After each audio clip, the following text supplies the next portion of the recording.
है, यक्ष का प्रश्न है। यक्ष का महाभारत में यक्ष प्रश्न कथा है कि संस्कृत व हिंदी में, संस्कृत में सरल, बहुत सरल समझा दूंगा, सुनूंगा और इससे सीख लेना है।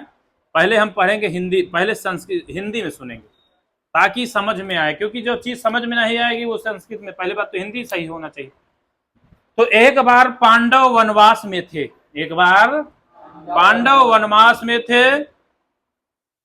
एक दिन जल की आवश्यकता हुई तो धृष्टद्युम्न एक सरोवर की ओर गया। जैसे ही वह पानी पीने लगा, एक यक्ष की आवाज आई, मेरे प्रश्नों का उत्तर दिए बिना जल मत पीना। लेकिन उसने नहीं सुना और जल पीकर मूर्छित हो गया।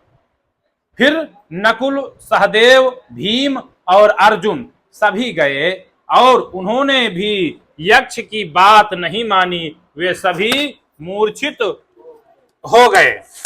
युधिष्ठिर, अंत में युधिष्ठिर स्वयं वहां पहुंचे। उन्होंने यक्ष के सारे प्रश्नों का उत्तर दिया।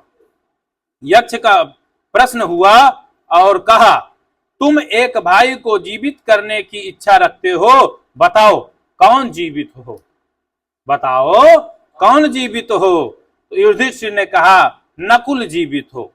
यक्ष ने पूछा, भीम या अर्जुन क्यों नहीं, वे अधिक बलवान हैं। युधिष्ठिर बोले, मैं कुंती का पुत्र हूं, मैं कुंती का पुत्र हूं। माद्री के दो पुत्र नकुल, सहदेव थे। यदि मैं जीवित हूं तो माद्री का एक पुत्र भी जीवित रहना यही धर्म है, यही धर्म है। यक्ष बहुत प्रसन्न हुआ। वह स्वयं धर्मदेव पिता थे। उन्होंने पांचों पांडवों को जीवन दान दे दिया। भावार्थ और सीख यह मिलती है इस कहानी से कि धर्म केवल बल, बुद्धि या शक्ति नहीं, समता, न्याय और निष्कपट निर्णय में है। युधिष्ठिर का विवेक ही उनकी सबसे बड़ी शक्ति थी। इसलिए इस प्रश्न से हमें क्या सीख मिली?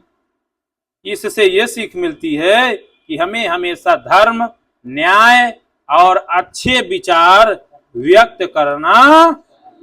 अगर इसे हम संस्कृत में अगर बोलेंगे तो किस प्रकार से बोलेंगे कि एकदा पांडवाः वनवासे स्थिता आसन, तेषां जलाय दृष्टधनुः जलम अन्वेषितुं गतः, एकस्मिन् सरसि जलम दृष्ट्वा स तस्मिन् प्रवेशं कृतवान्, तदा एकः यक्षः तम अवदत्, वहां आया, मम प्रश्नम उत्तरम बिना जलम न पिबेत, दृष्ट धनु न अकरो तस्य वचनम, सा जलम पीत्वा मूर्छिता अभवत्। अनंतरम, उसके बाद नकुलः, सदेवा, भीमः, अर्जुनः सर्वे एतस्मिन् एकः अन्वेष्टुं गतः, किन्तु यक्षवाक्यं न श्रुत्वा ते अपि मूर्छिताः अभवन्।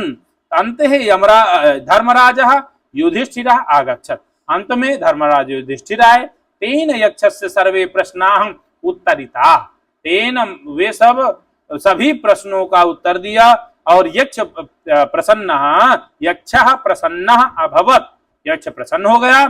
सः तं पृच्छत्, त्वम् एकं भ्रातरं जीवितुम् इच्छसि, को जीवेत्? युधिष्ठिरः अवदत्, युधिष्ठिर बोले, नकुलः जीवेत्, यक्षः, भीमः व अर्जुनः जीवेत्, ते शक्तिमन्तः।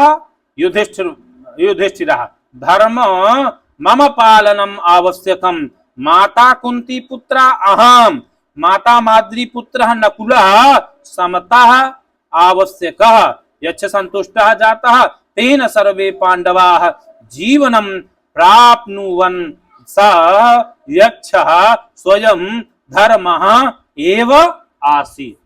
तो इस कहानी से हमें क्या लाभ मिला कि हमेशा सदैव न्याय तत्परः, समानता, धर्मम करोति कुर्वन्ति।